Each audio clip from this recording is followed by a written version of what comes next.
Toyota Halftime Report. Brought to you by the newly restyled Toyota Corolla. We're looking forward to tomorrow. From our New York studios, your host, Brent Musburger.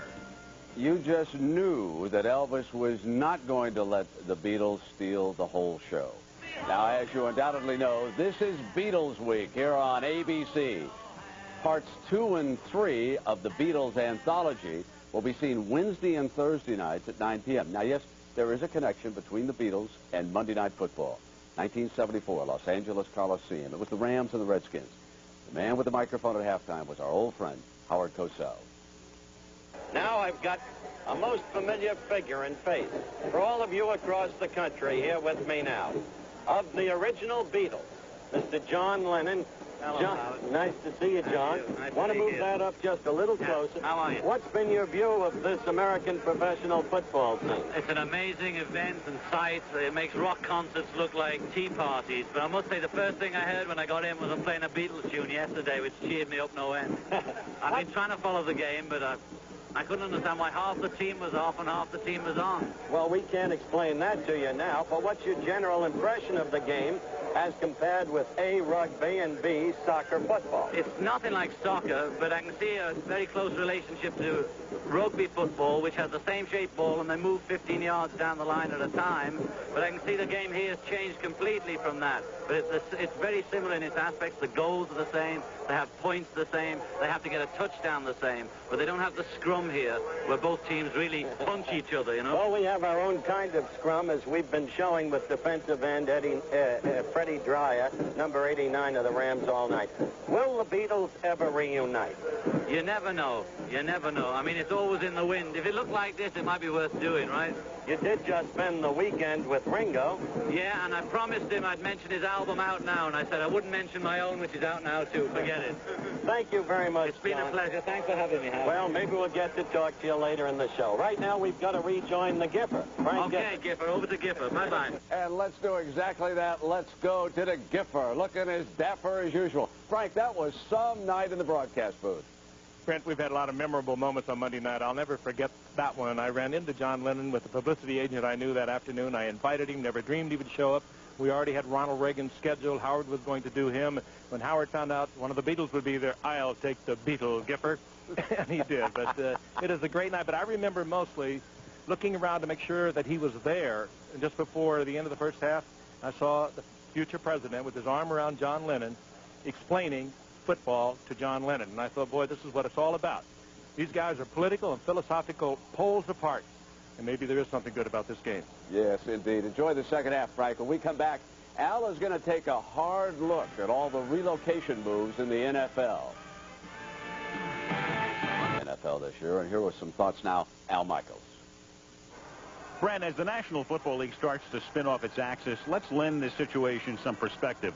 With the Rams and Raiders already having moved, and with the Browns and the Oilers having announced their intentions, the NFL will likely soon lay claim to the dubious honor of becoming the first major professional sports organization in North America ever to witness 4 franchise shifts in a 2-year period. And things are just heating up. 2 years ago, when baseball and hockey stood on the brink of disastrous work stoppages and pro basketball's immediate future looked murky, the National Football League appeared rock solid. Interest in the sport was never greater. A long-term multi-billion-dollar television contract was in place, and the owners saw their most fervent wish come true in the form of cost containment, otherwise known as the salary cap. Now we're being told that circumvention of that cap is behind all these franchise moves so that teams can remain competitive. Excuse me? What's behind these moves is an old game played in sophisticated ways. The cities of St. Louis, Oakland, Baltimore, and Nashville stood on street corners whistling, "Hey, Sailor." And the Rams, Raiders, Browns, and Oilers crossed the street and made the whistlers pay to boot. Now it's the turn of Orlando, Los Angeles, and the newly gussied up Cleveland with a suddenly discovered $175 million to do the whistling. And will the Seahawks, Bengals, Buccaneers, and Cardinals be listening? You bet. Perhaps scariest of all is the fact the old guard owners are the ones on the move. Art Modell has owned the Browns for 35 years. Bud Adams has owned the Oilers since the birth of that franchise in 1960. Al Davis, maverick image notwithstanding, has been the guiding force of the Raiders for some 30 years. And Georgia Frontiere, through marriage to Carol Rosenblum and her subsequent inheritance, has been the power behind the Rams for nearly 2 decades. Franchises used to be owned by movers and shakers. Now some are owned by just movers. And, Brent, maybe tickets should be sold with a warning label on the back. Root at your own emotional risk. Yeah, true enough, Al. But there is one rookie in the league right now that I would pay to watch. Cordell Stewart. He's out of Colorado with Pittsburgh, second-round draft choice. A lot of folks said, oh, he's an option quarterback, can't make it. What's he done? He's thrown passes for touchdowns. Here he is with the big one against Cincinnati, and the Steelers come from behind drama yesterday. And he may have brought the option back to the National Football League when he ran that for a two-pointer yesterday. 24-7, Niners. Second half is coming up on ABC. Sees NFL Monday Night Football. Brought to you by Chrysler and the all-new Chrysler Town & Country minivan, the ultimate. Southwest Airlines, Fly Southwest, the low-fare airline. And Beechwood Age Budweiser, the king of beer. This Bud's for you.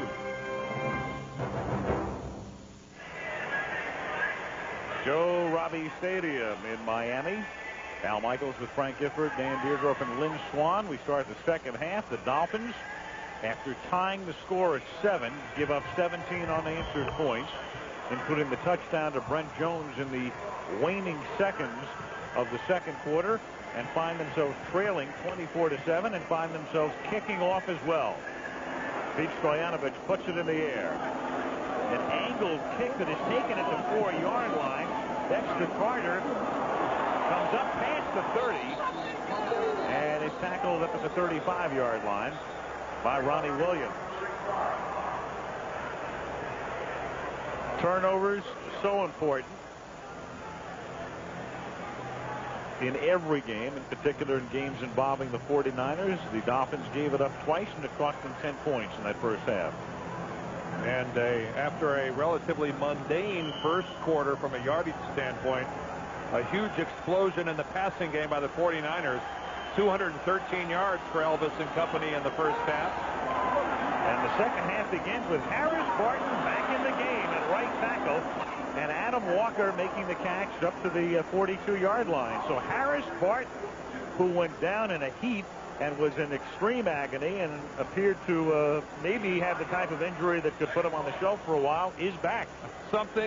Somebody has to tell me what it is about wearing a 49er helmet. Brent Jones is supposed to be out for the year. He's back. Steve Jones is out 3 to 4 weeks. He could play tonight if they needed it. Harris Barton rolling around on the field in agony, only misses the second quarter. This is a really rejuvenating, self-rejuvenating crowd here. Lourdes lives. Second and 1. Burbach throws, and the catch is made by Jerry Rice to the 46-yard line of the Dolphins, and a first down. After that shot that Jones took 3 weeks ago against New Orleans, thought he was gone, and now we have a Dolphin that is shaken up.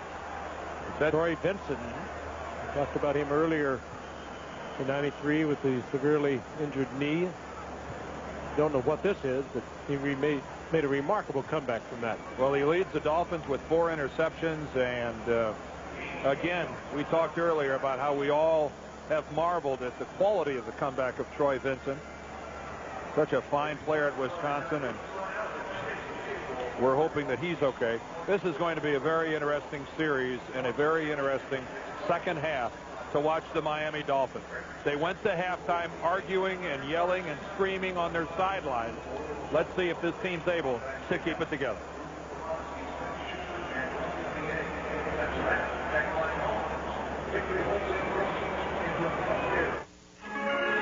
Hey, guys. What do they call it? Bud? Ice? Ice Rouge. No, the bottle looks like ice. The bottle does look like ice. Ice Rouge. The bedhead? The bottle is shaking and it looks like ice. Ice Rouge. Jake! It's ice Rouge.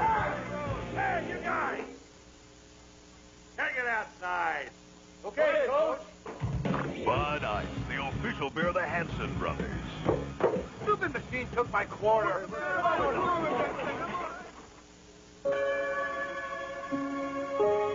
My father always said, remember, son, to make it to the 1996 Olympic Games in Atlanta, you need determination, perseverance, and an iron will. Then you forget the one blooming thing you really need. Ah! I forgot your VISA card!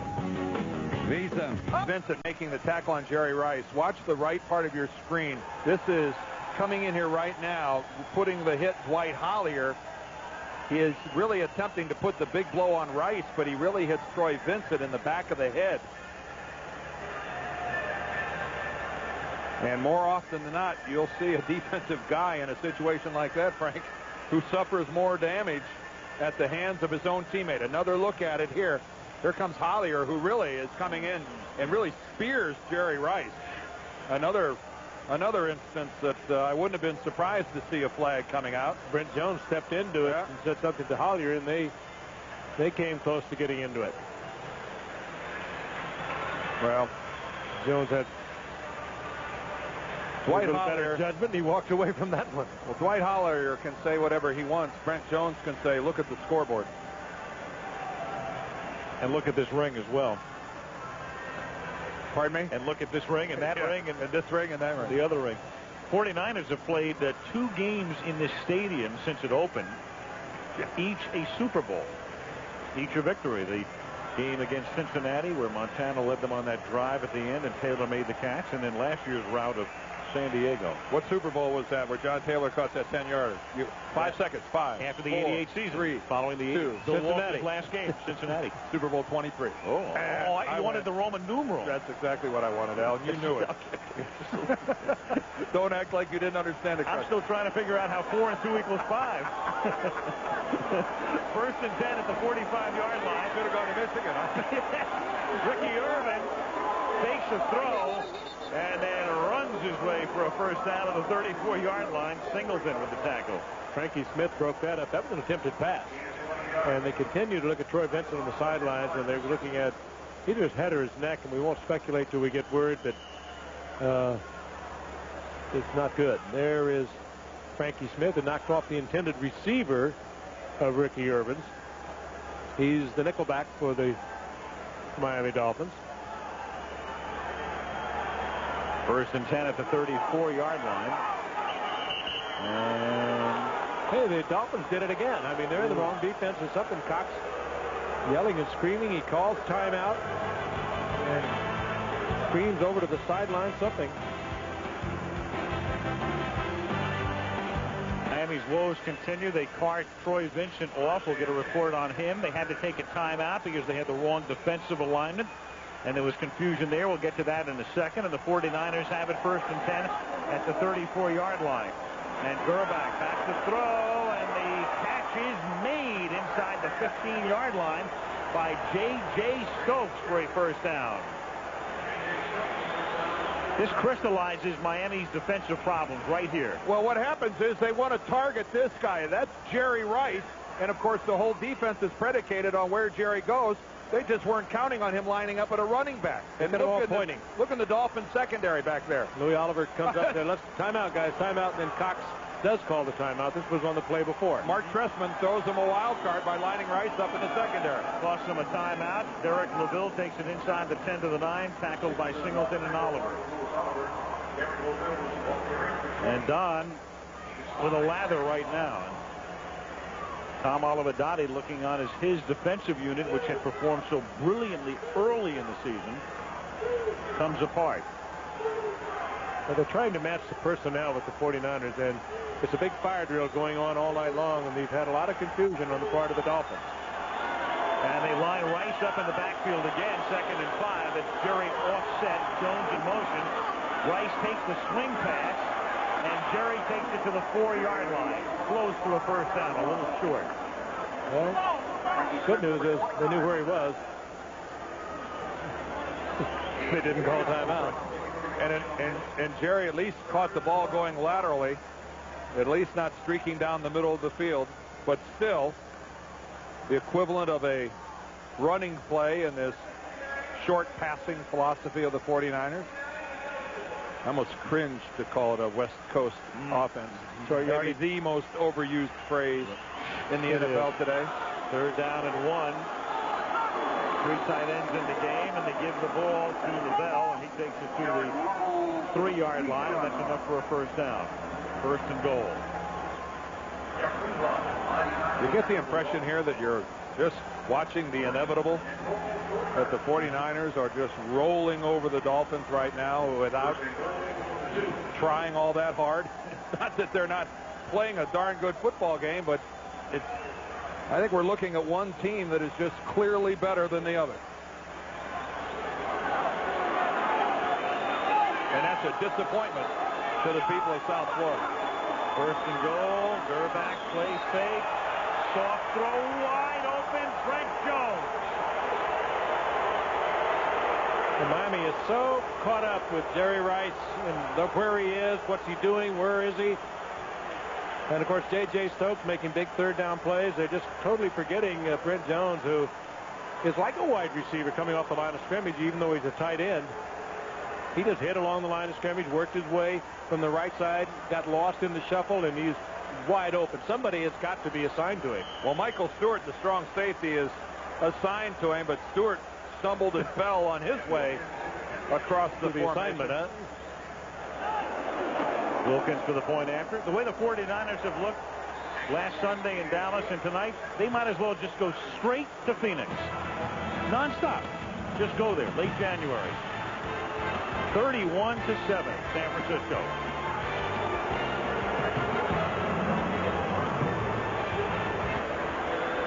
Well, the look of frustration, Brian Cox and the defensive unit last week going down to defeat at the hands of New England, and tonight being blown out 31-7 early in the third quarter. As Wilkins sends it 2 yards into the end zone, and Randall Hill brings it back up to the 31-yard line. Brought down by Steve Israel. Thanksgiving weekend, and that means a lot of college football, and we begin on Turkey Day itself Thursday at 11 in the morning Eastern, 8 a.m. Pacific. The annual Georgia Tech rivalry. Friday, we have those games regionally for you. And then Friday as a national telecast in the afternoon, 2:30 Eastern time, Oklahoma against top-ranked Nebraska. Thursday and Friday, college football right here on ABC. Marino on first down hits McDuffie, and he takes it up to the 44-yard line. He's tackled there by Gary Plummer. And McDuffie gets a cheer from the crowd, who has watched him tonight really go through one he won't forget for a long time. With drop balls, with fumbles, with it's been a nightmare for McDuffie. Well, you know, with Dan Marino chasing the record, being behind is really the best thing if you're really looking to see the record broken, because he's going to have to throw the ball virtually every down. From the 44-yard line, if he can get it away. That's Dana Stubblefield, and it's the 4th time Marino has been sacked tonight. He had been sacked only 8 times all season coming into the game.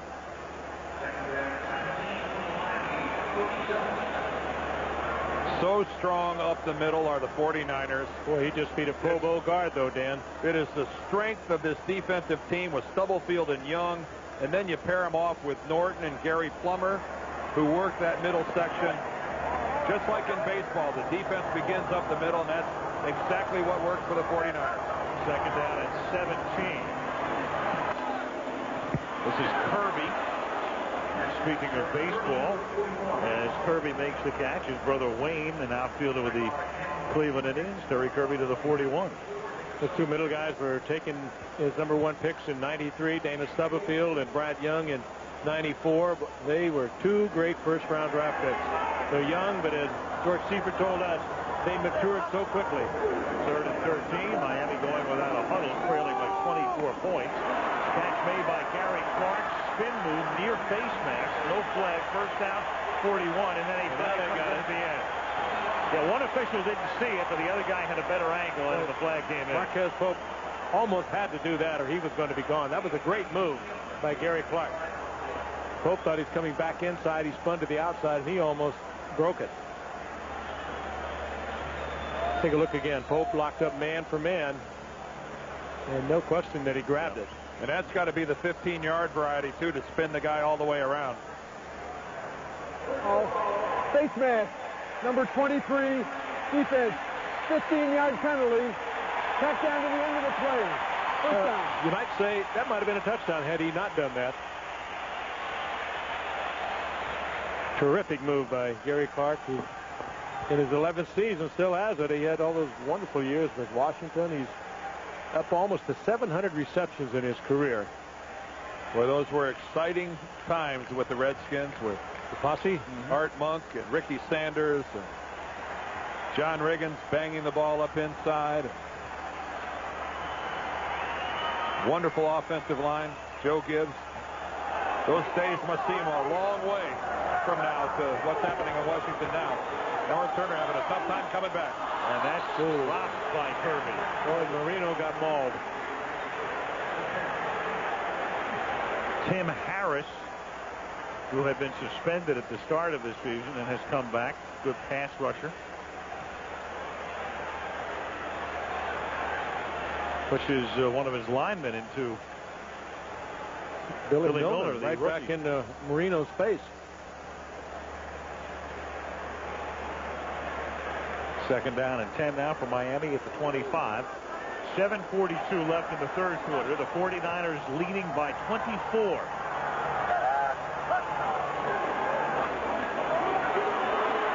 Marino pressured again, throws against the grain, and McDuffie, oddly enough, has been dropping balls left and right. Makes a beautiful catch here. Give Marino another star. Spinning and twisting out of danger, and still he was able to get that ball off. Totally off balance. Did it strictly with his arm back across.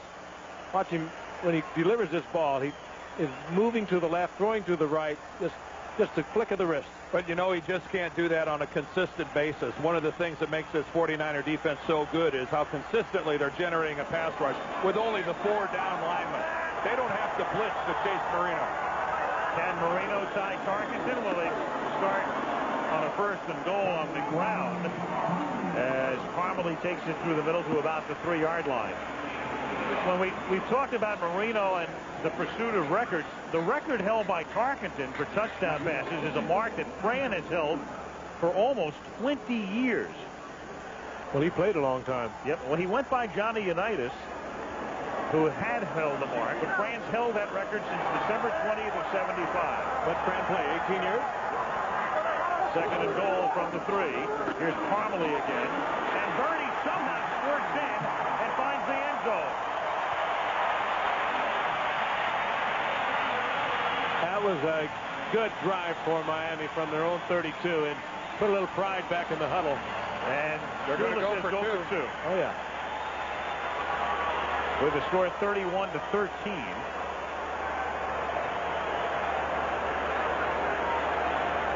Just superb effort on the part of Parmalee. Yeah, if they can make it to 15, then 2. They're really only 2 touchdowns away with 2 successful 2-point conversions. Those teams work off a chart. Hey, we got chart says 18, go for 2. We got over 21 minutes of football left. Yep. Marino looking for that deuce, and nobody was in the neighborhood outside of Eric Davis.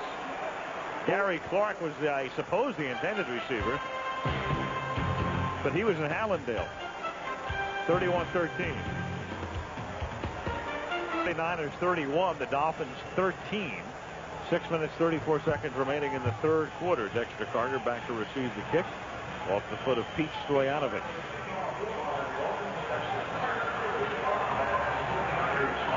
Stranger things have happened, but the Dolphins, as potent as their offense can be, still going up against the league's #1 defense in the 49ers. Carter takes it at the 7-yard line. And Dexter brings it back up to the 25, and let us check in with Lynn Swann. Lynn? Wow, Troy Vincent was carted off from the field when he made that tackle, snapped his head and neck backwards, and he has a concussion. They took him inside, and they're taking precautionary x-rays, but at this moment, there's no word on what the results of those x-rays are. Al? Thank you, Lynn. So, Vincent on the shelf.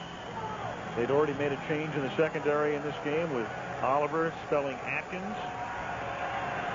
Young and Seifert going over things. That changed tonight for the Dolphins. It's the first time they have not started the same defensive 11 all year.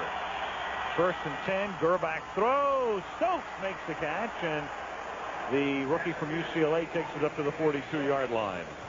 Well, what a fine-looking rookie he is. He had unbelievable numbers at UCLA, particularly as a junior. He was injured a little bit as a senior, but as a junior, 82 receptions, almost 1,200 yards, 17 touchdowns, and he broke his hand in training camp, missed the first 4 games. He's healthy again, and he could be a real great one. He's got everything it takes. He doesn't even have to be at UCLA, Frank, for them to beat the Trojans, huh? I knew you'd get around to it. Well, not that I wanted to bring it up, as Lavelle takes it across the 50 to the 46. They're waiting for Ohio State. Yeah, right. They'll turn it on then. First half, 49ers at the Dolphin 46-yard line. 5.5 to go, third quarter. 31-13, San Francisco. 49ers home next week to face the Rams.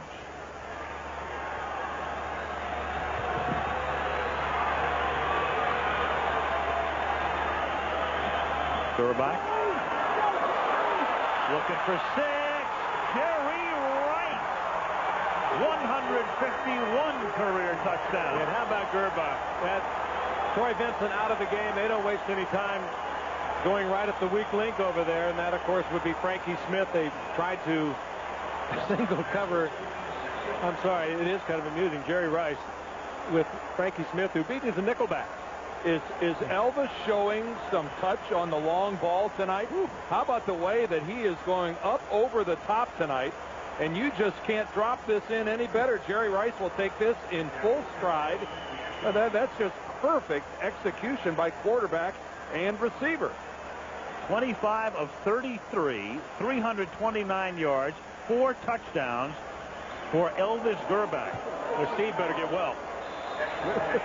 The geniuses were all telling us the 49ers had no depth, right? Frank, you got to be the only guy in America who would insinuate that Steve Young's not going to get his job back. Well, I'm from Greenwich. I can get away with it.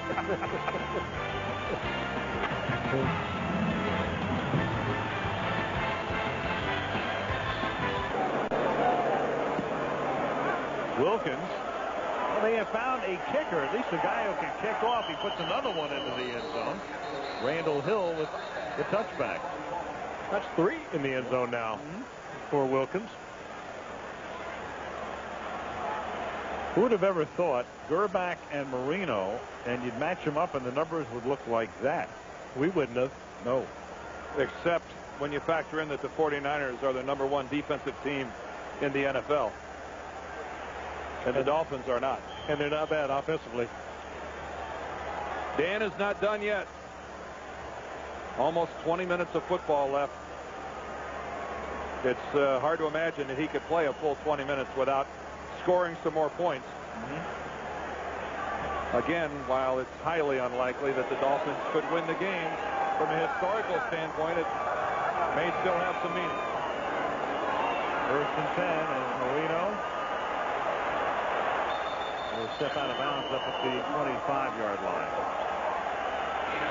4 minutes and 49 seconds remaining in the third quarter. I wouldn't be surprised that isn't one of his long runs of the career. Well, you know, Dan has been around a long time. Think about it. Dan averages about 8 yards a year. Marino now in his career is over 100 yards rushing. Well, he ran, that was his 6th run of the season. Coming into today's game, he had run 5 times before for nothing. He got 6 yards there. So he's now 6. He now has a 1-yard average. 2nd and 4, and the catch is made by Randall Hill. Well, that's what he's paid to do.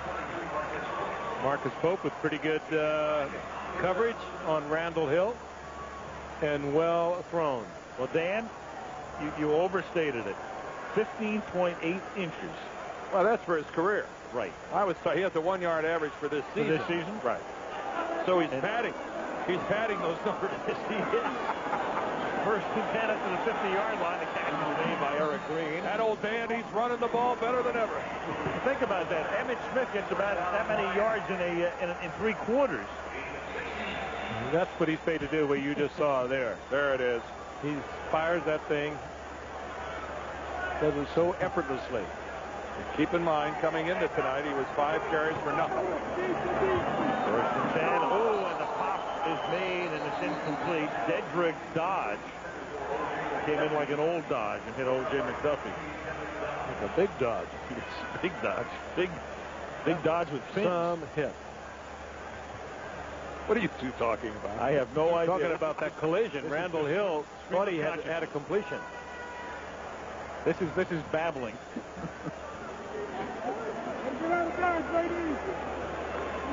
That's the kind of hit that'll give Randall Hill a little second thought. It's the kind of a he hit him so hard he turned McDuffie into Randall Hill. It's the kind of score that sends people down that pathway and out into the parking lot. Second down and 10. And the catch is made by Gary Clark. He gets wrestled down at the 33, and that's a first down. The X-rays were taken on Troy Vincent, and they are negative. So at least a bit of good news to the Dolphins. Very good news. Dan just keeps firing. Gary Clark finds a little open spot in the zone. First down, 33-yard line. And over the middle, the juggling catch is made by McDuffie. He juggled it twice and held on. It takes it to the 11 for a first down. Oh, what a classic job by the Dolphins offensive line of picking up the blitz. I think it was Merton Hanks that came in on the blitz. Tyrone Drakeford coming in. But they really did a nice job of picking this baby up. And look at the trouble McDuffie has controlling this ball. He's having a tough night. He runs along for a good 6 or 7 yards without being able to control that thing. Frustrating. Miami takes a timeout. He was looking for Dedrick Hall. What Fran Tarkenton's doing? Do you think he's moved forward on the couch a little bit? Probably playing golf. There was some talk of wanting Fran here this evening. I guess Fran had a commitment on the West Coast. On the west coast of Maui, probably. He's playing golf. That's right. There. That's the only place in the country you can be playing golf at this hour. It was your idea. Getting close to tying Fran's record. We go back down way back in 83. Is that Joe Rose? Yep. Monday Night Football from the L.A. Coliseum. It was the Raiders' first season there. Actually, wasn't Dan the 6th quarterback drafted in that 83 draft? All in the first round. Let me see now. Kelly, Elway, Blackledge, Eason, and Kenny O'Brien. Ken O'Brien. Oh, put all that yardage together, you'd have something, wouldn't you? Yeah. Well, just out of the big troika there of Kelly and John Elway and Marino, you have an assault on the NFL record books by those three. Kenny O'Brien had a lot of numbers up there. Yeah, he did as well. Couldn't play with the same kinds of receivers or football teams. But it is remarkable when you think about it that Kelly and Elway will certainly get Hall of Fame serious looks. John Elway, I think, is on his way there. This guy, of course, they're going to give him the Hall they of should Fame. just suspend the rules and induct this guy while he's still playing. It's 51 pages in the press guide. I mean, that in itself is a pretty good mark. And here was Fran Tarkenton, the great scrambler in action. 342 touchdown passes in his career. This is the famous Hail Mary, is it? No, not should have been. One of them. This is a first and 10 now from the 11-yard line as Marino throws. Kirby makes the catch and takes it to the 6-yard line. And the crowd, of course, very well aware of Dan's place in history and how close he is right now. He had 55 different receivers. Was that the number we? Yep, including himself last week when he put in the deflected pass. The direct snap to Kirby, who takes it to the 4 to make it 3rd down and 3. Don't do that anymore, Dan. Let's throw the ball. Under 2 minutes to play in the 3rd quarter. 49ers on top by 25. Dan Marino, on the right? verge of history. Dan Marino is not thinking about records. Dan Marino still thinks the Dolphins can win this football game. I'll guarantee you that. 3rd and 3. There's a flag down. The catch is made. A great catch by McDuffie. And a marker is down at the line of scrimmage. Well, for the moment. Now we're in suspense. Yep. I'll tell you, that was a marvelous catch by McDuffie, who's had a horrible This is night. against San Francisco. It counts. Offside. Number 57. Defense. Penalty declined. Dan wanted that ball. Well, I know that Pete Elliott, the executive director of the Hall of Fame, is here to collect the footballs that Dan Marino ties or breaks the record with tonight. Congratulations to Dan.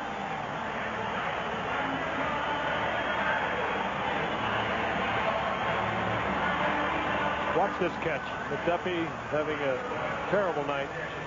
Eric Davis almost got a finger on him. McDuffie, with full concentration, comes down with it. The irony is, as Stoyanovich stacks on the extra point, that he keeps setting these records in games the Dolphins lose.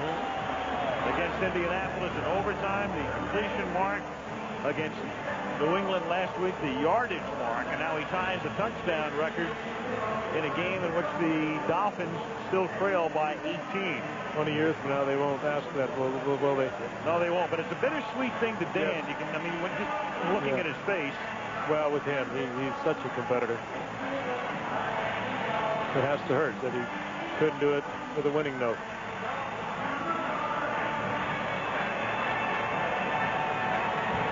I'll guarantee you that Dan Marino is walking up and down that sideline.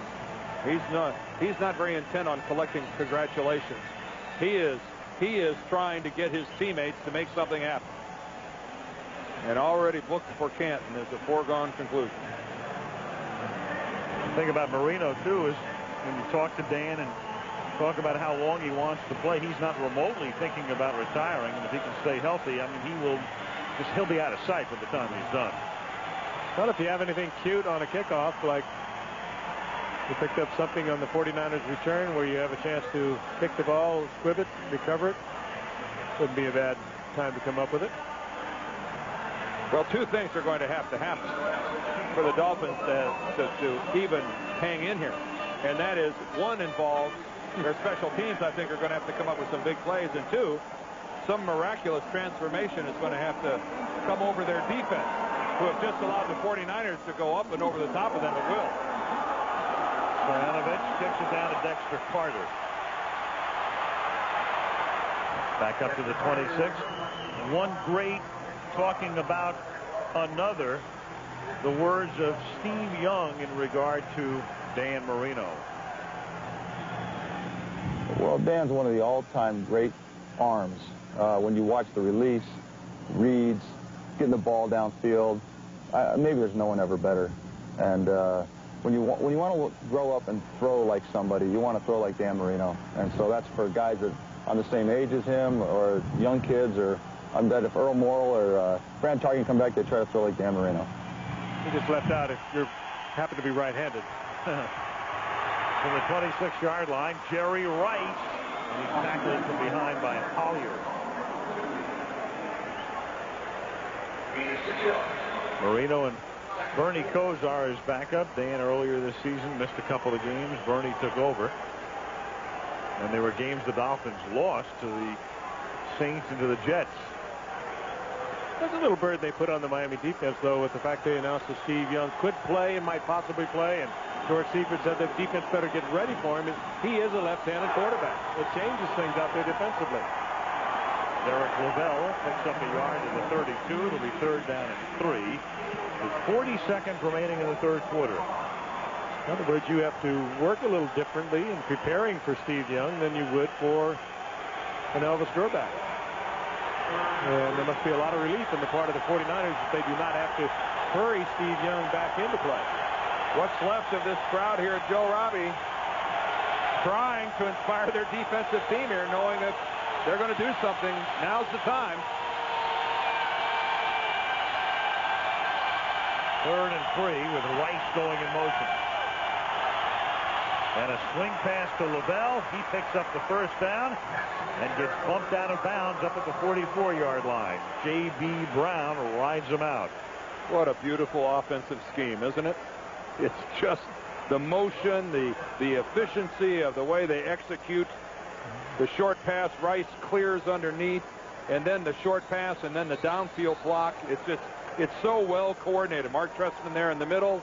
He just continues the tradition of this 49er offense, which just mystifies everybody they play. End of 3, 38-20 San Francisco. Monday Night Football back after this from our ABC station.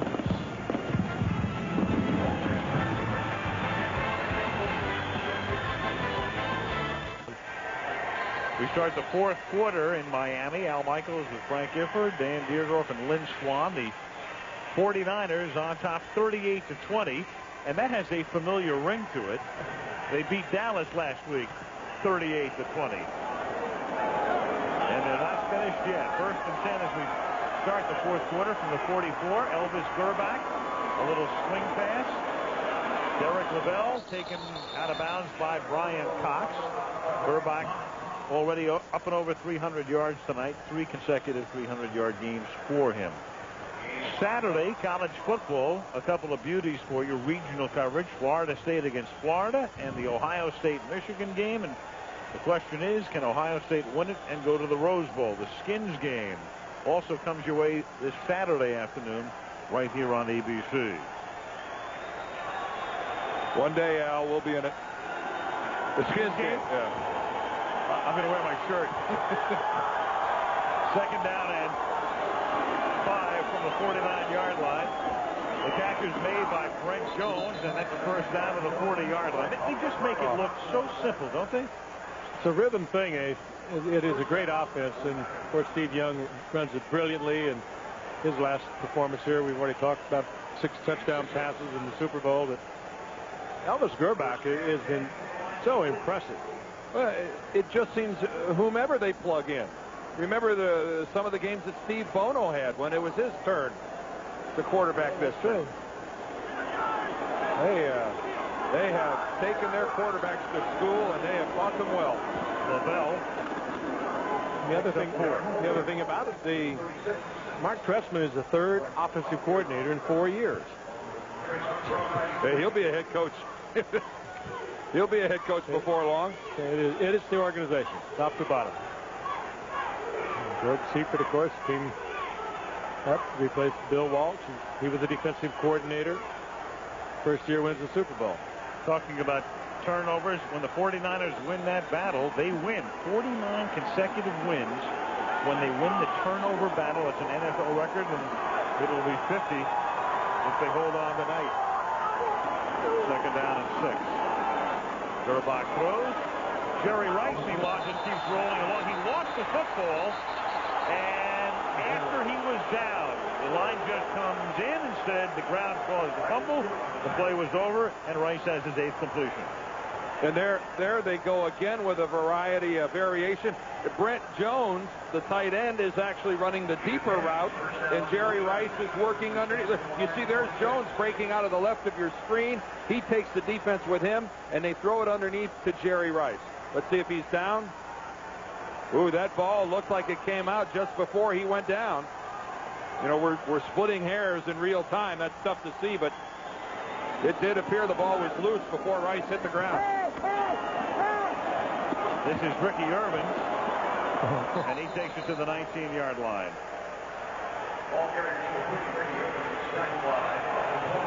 49ers, you know, you think about, we were talking about Marino going into the Hall of Fame. With the 49ers, clearly Jerry Rice goes in. Steve Young is on his way to having that sort of career. You look at a George Seifert. Here's a guy who's having a Hall of Fame type coaching career. Percentage-wise, he's the winningest coach in the history of the game. And I'll tell you another guy they better think about putting in the Hall of Fame someday is Ed DeBartolo. And nobody's really brought it up, but a guy who's put together this organization better start getting some very serious consideration. 3-yard pickup as Lavelle takes it to the 16-yard line. No, your point is well made, Al. That's if you put it together, and some of the, you know, there are other owners in the NFL who have put together franchises that have achieved a great deal of success. I think part of that, though, also involves being a leader of the league, a visionary, a man who has helped contribute to the success of the league overall. Of course, Ed DeBartolo is still a very young man and could own the 49ers for a long time to come. First and 10 at the 15-yard line. Zurbach. I mean, when you can put together an organization like this, you win 5 Super Bowls, you're always in the race. I mean, you're just always in playoff contention. You put a tremendous product on the field, and you just keep doing it when every other team in the league has to go through the rebuilding processes. Well, you're ahead of the curve. They are stunned when they have not been in the Super Bowl. And they make, like Ken Norton, they make incredible personnel choices. Brought him over from the Dallas Cowboys, plugged him into defensively. Dan talks about the offense. They plugged him in a middle linebacker. That was one of the weaknesses they had when they didn't get there. And there, of course, is Plummer from San Diego. He played in the shadow of Junior Seau down there for so many years. They bring him up, and he turns into part of a all-star lineup of linebackers.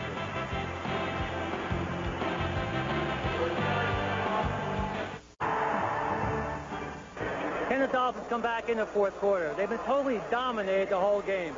Dan Marino's been sacked 4 times. He's been hurried many, many times. He's only thrown short passes, but they did come back and score a touchdown. If anybody can lead the Miami Dolphins back to a victory, Dan Marino can. He's done it before, and he can do it again. Miami Dolphins will be back. If not this week, they'll certainly be back next. Tuesday, join the Connors for an unbelievably early Thanksgiving. Thou wast having impure thoughts. A new Roseanne. Grab me a switch and flog thyself. Tuesday on ABC.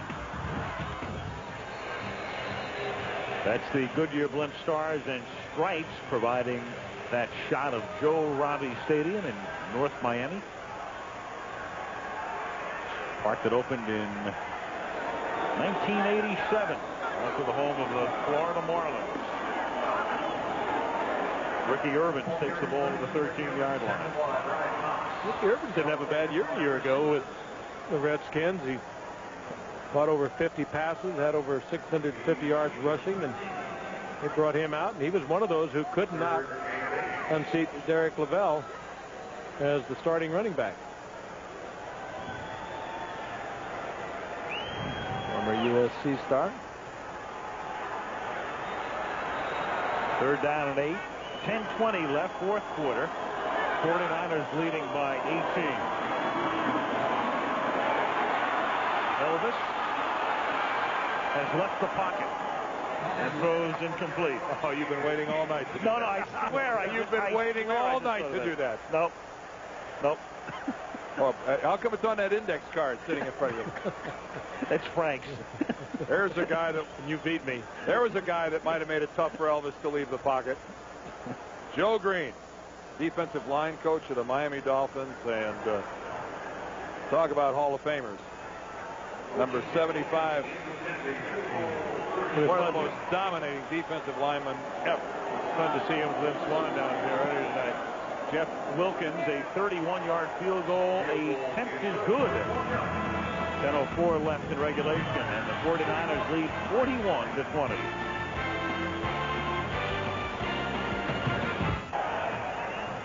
So the 49ers are now on top 41-20. O.J. McDuffie to run the kickback with 10:04 left in regulation. And the big question right now is, can Dan Marino set the all-time touchdown pass mark? A mark he tied on the last series.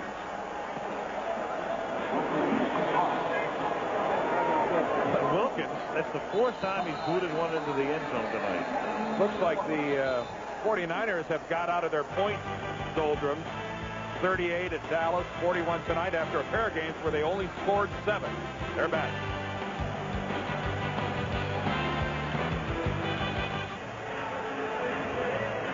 It's a great shot, isn't it? What a beautiful night. Yep. Joe Robbie Stadium. Stars are out tonight.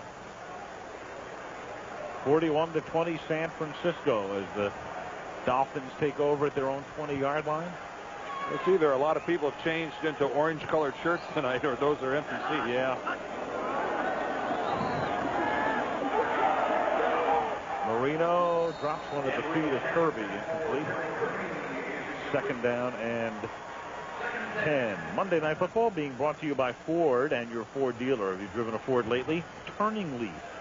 Changing ideas about wine. FedEx for documents, packages, and freight worldwide. Our most important package is yours. And Microsoft. Where do you want to go today? Second and 10 at the 20-yard line.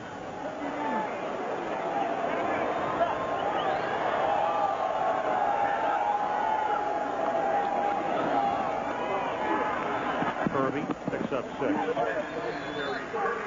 As the season winds down, we'll start to talk more and more, of course, about what's going to happen in the playoffs. It's one of these situations, if the season ended tonight, the 49ers would be one of the teams with a record of 7-4. They would win the tiebreakers. They would have the second seed in the NFC. In other words, Dallas would be number 1, would have home field advantage throughout, and the 49ers would be next. They'd have the bye week and a home game at Candlestick/3-Comp Park, whatever they're calling it these days. 3rd and 3 from the 26-yard line. Catch made by Hill, and that's a first down up at the 32-yard line. So despite all their problems, they'd be the number 2 seed in the NFC as of the end of the game tonight. 2 full games behind the Dallas Cowboys, whom they would have to catch and tie to be able to employ the fact that they beat them in their season head-to-head meeting. That, of course, would involve the 49ers winning the rest of the way out. Would also involve the Cowboys losing 2 more games. Of course, they've got a tester coming up on Thanksgiving Day against the Chiefs. Crowd booing that call, and Marino snapping back at the crowd. 2nd and 8. Marino throws, flag, incomplete because Gary Clark was there. Knocked down by Merton Hanks or Ken Norton. Merton, I didn't do anything. Norton was there, and Merton said, I didn't. Pass interference, number 51, defense, automatic first down. Look at Kenny Norton's jersey. Here's a guy who's played some football tonight, grass stains, and this guy has been in the thick of things. Yet, so is Merton Hanks. Merton Hanks' jersey is as white. Look at this guy. He looks like he just got back from the dry cleaners. Kind of roams around back there.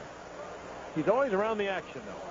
He sure is. For a guy who's been in the middle of it as much as Hanks, that's playing a clean game. Yep. Dry cleaners is a place your laundry didn't come back from today. First down from the 50-yard line as Marino guns one, and it's knocked down at the last moment by Eric Davis, who's had a pretty quiet night. Eric, a great back. Not involved in too much action tonight, but they throw on his way, and he's equal to the task. A good move by Marino to get away from a corner blitz, but Eric Davis with a good play. The only 49er defensive back that last year did not go to the Pro Bowl, and he might have been the most consistent of all of them. So much of playing corner is timing, Frank, as you know when to leave the ground to go up and block it. Couldn't have timed it much better. He had a great playoff series for the Niners and with an interception in each of the 3 playoff games. Ran one back for a touchdown. And it culminated with another Super Bowl ring. On 2nd down, Marino's pass is incomplete over the middle, intended for Terry Kirby, covered by Tim McDonald. 3rd down. Interesting thing about the 49ers and their scheme in the secondary, guys, is the fact that their 2 corners, Eric Davis and Marquez Pope, between them do not have an interception. Got a holding call coming up here. Flag down, holding against Miami. There's Pope on the one side, Davis on the other. Offense, 10-yard penalty, 2nd down. It's hard to imagine that neither one of these guys has an INT. The safeties have 6 of them. Yep. Hanks with 4 and McDonald with a couple. Marino will play a lot of games before he gets this kind of pressure again. Massive job of holding there by Keith Sims, the left guard. It started with the very first play of the game when he was sacked, and he has been under pressure all night. He's been popped a few times, too. He's got that uniform a little grass stained tonight. Sims that time put the holding on Junior Bryant. That's deflected and incomplete. And that could have been a 6-pointer for Merton Hanks. He read the play, stepped in front of it, and actually moved too quickly, hit at the line of scrimmage. That's Alfred Williams down on the ground. He deflected it. And I think he hurt his finger when he hit the football. He did. So an injury timeout while they work on Williams. 8:08 left in the fourth. Niners by 3 TDs.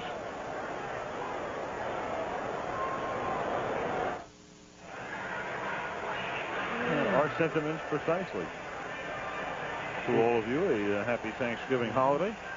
And to you guys. Yeah. You'll be turkey in California, I presume. Right. Turkey and football. It's pretty much a perfect day. Yep.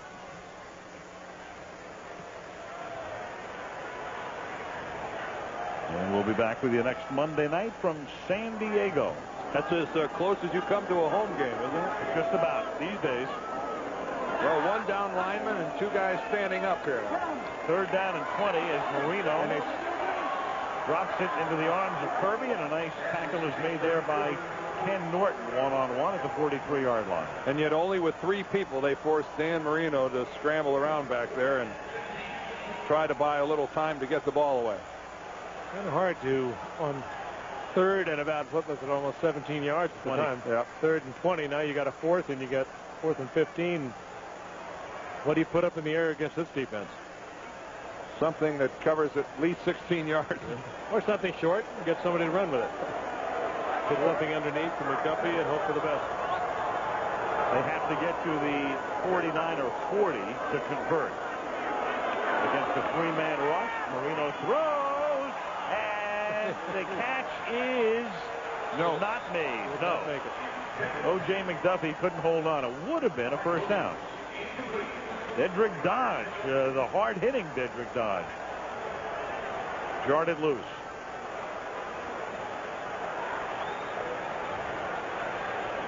And McDuffie has taken some shots tonight and dropped some balls. Made a tremendous play when Marino tied the touchdown completion record. That's Mike Williams. That's Mike Williams, that's correct.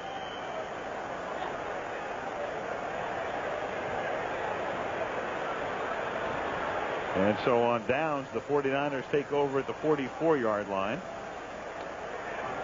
7:15 remaining in the fourth quarter. Irvin to the 39-yard line. He's tackled there by Brian Cox. And I imagine this will give the 49ers and Bob McKittrick, their offensive line coach, a good opportunity to work on their running game. I think Elvis says, there's Bob McKittrick for 17 years. He has been the offensive line coach of the 49ers. A lot of noise various times made about the fact that the 49ers block low, that they're chop blocking and things like that. Bob pretty much laughs it off. Effectiveness is how you ought to rate an offensive line, and the 49ers are certainly that. 2nd down and 5. Merton Hanks a little heated up on the 49ers sideline as Irvin picks up only a couple. A little more heated than you would think somebody would. Look at this. Ken Norton trying to hold him back. This is a team that's leading 41-20 here. And Bryant Young is in there too, making sure Merton Hanks is after somebody.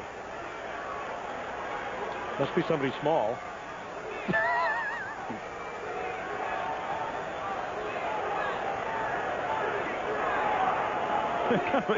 It really is. It's a bizarre scene. Somebody was Tyrone Drakeford trying to cool him off. How great is that? What a great scene that was. Here's Stokes, and that's a first down to the 25. And while this is going on, Gerbach is closing in on 400 yards. I'm not sure that dousing has really worked. Stokes makes a great move on this. There we go. Well. A different kind of Gatorade shower, huh? Was that Ricky Irvin that did that? No, it was Tyrone Drakeford. Tim McDonald trying. Merton Hanks certainly of the opinion that he's been wronged by somebody. 25-yard line. Irvin picks up 4 yards. Gerbach has thrown for 382 yards, 4 touchdowns. He's 31 of 41, and of course, for his efforts, he's playing his way out of the lineup tonight because, at least in Young's words, as it continues with Hanks on the sideline, Steve Young says, I will start. I'm ready to start next week. Elvis had 305 yards and a pair of touchdowns last week in that win over Dallas. So a pretty nifty little job of filling in by Elvis Grbac. Ends up being, what, 3-2 now as a starter? 2nd and 6 from the 21-yard line. And Irving's first down.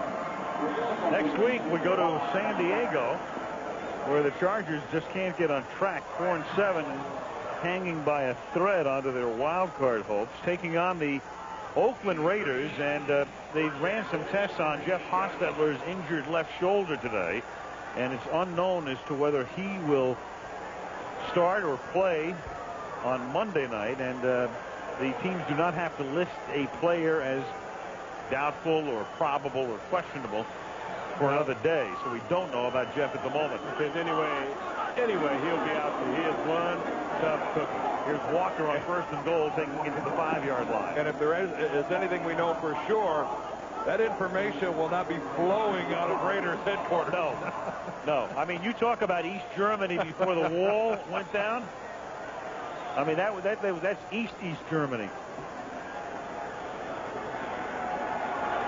Any advantage given to the opponent about who will or will not play for the Raiders will escape their headquarters in El Segundo only by accident. Tim McDonald's kind of amused by this whole thing, number 46. Somebody's bleeding all over somebody out there. Those guys are all looking like they've put in a full day's work. Louis Oliver takes Walker out of bounds. I'd like to know who his antagonist was over there. Yeah, that must be Tim McDonald. He's got a bandage on his chin. He was laughing and counseling and trying to straighten this thing out. Those USC Trojans are peacemakers. They are? They are. They made peace with UCLA last night. I knew you'd just get that in there. I won't even bring up Penn State. Oh, no.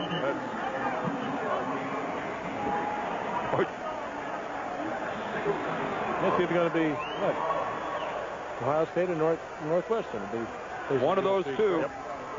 It'll be Ohio State if they're successful in beating Michigan this weekend, which they are certainly one of the great college football teams of the last decade. Kirk Strafford a little slow in getting up, but he's okay and stays in there. And the Niners will try to tack on 3 more on a 21-yard field goal attempt by Jeff Wilkins.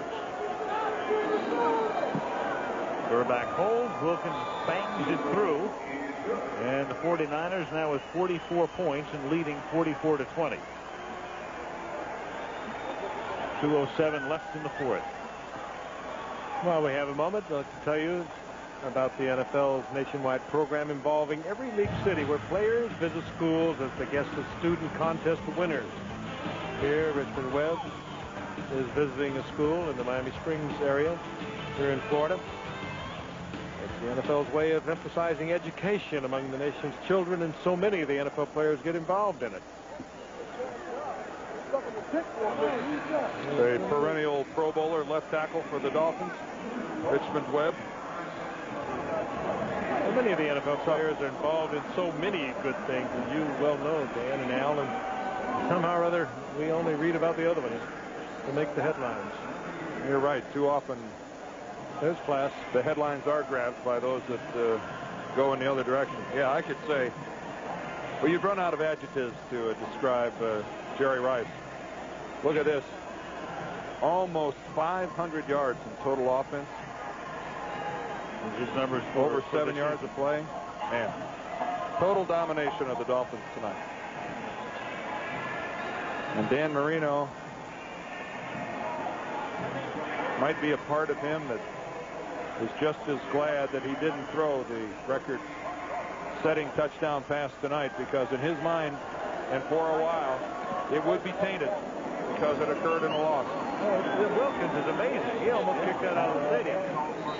Yeah, Wilkins going, this isn't that bad a gig. I get a job with the 49ers. We put a whipping on Dallas. We put one on Miami. This is pretty good work.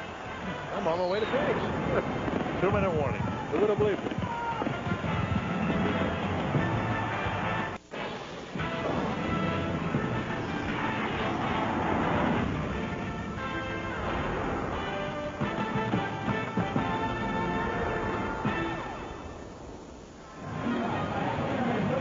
They're not.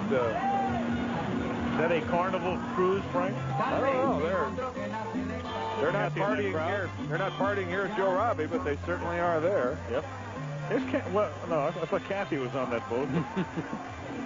Maybe she's on that boat. That's me going down the slide. We've all seen that. Not enough. Over and over. Got to get the kids through school some way. Speaking of a slide, I've been putting kids through school for 42 years. You're not close to done yet. Bernie Kosar is going to take over and finish things up for Miami. And the catch is made by Kirby. And why not? When you think about it, there's no way Marino should ever break this record in front of 3,000 or 4,000 people. No, not here. You're right. And a 6.3 rating or whatever we have at this particular moment. Don't get him hurt either. Oh, Dan, that's it. Kosar, that's a little shovel pass. The downside of that, Alan, what you're saying is that for the Dolphins fans, it's unfortunate in a way it's going to happen on the road at Indianapolis. Yes. Yeah. That's right. Our executive producer is Jack O'Hara. And the great Wolfman, soon to be Father Ken Wolf. Directed by Craig Janoff. Joey Chavo, our technical director, as always, and our crew of crews. Ben Harvey, our associate producer, and the whole gang packing up and heading west next week with Jaime Bravo, our associate director. He is something, boy. Our halftime gang, headed by Kurt Dowdy Jr. in the studio in New York. Calvin Hayward and Dick Buffington, Bob Simon, Dennis Szabo, and Jim Licata helping to send out the pictures and the sound. Brian Gordon and Victor Vitarelli. The real heart of the operation. That's right. Now, Steve Hurt, Mr. Univac, as always, our director of information, Andrea Bryant, hanging in with us in the booth here with our statistician George Hill and our spotter, ending his 10th season with us, Malibu Kelly Hayes. Mark Amento and Brian McGarry on the computer stats. So I guess the big question, what will Kenny and Patty name their soon-to-be-born daughter? Francesca. Kendall is one of the names being kicked around. That's what's happening to it. It's being kicked around. 3rd down and 5 as Kosar throws, and the catch made up at the 30-yard line as Terry Kirby hauls it in. Our sideline coordinator, Bill Monahan, and the whole gang as we come down the stretch, season number 26 of Monday Night Football. Well, we're going to be back here in a couple of weeks, and it's going to be interesting, guys, to see what happens between now and then concerning the Miami Dolphins. This team is probably at a crossroads right now. It's fair to say that in the eyes of most observers and all the observers here in South Florida, they are underperforming and underachieving. And what we've seen, though, here today, and what we have seen in videos, the games we've watched, is something going on that's strange about this team. It's the demeanor on the sidelines. It's not a together demeanor whatsoever. People yelling and screaming and barking, and this game is a team game, and when this guy, he knows it better than anyone else. It's not a Don Shula type of demeanor that we have seen here tonight. It'll be interesting to see what falls out from it. Direct snap to Kirby. Hey guys, one of our fellows down in the truck had a little daughter this week, Danny Farrell. Mackenzie Grace Farrell joined us last week. Danny's a tape operator. Delicate, 7 pounds, 12 ounces. Yeah. Oh.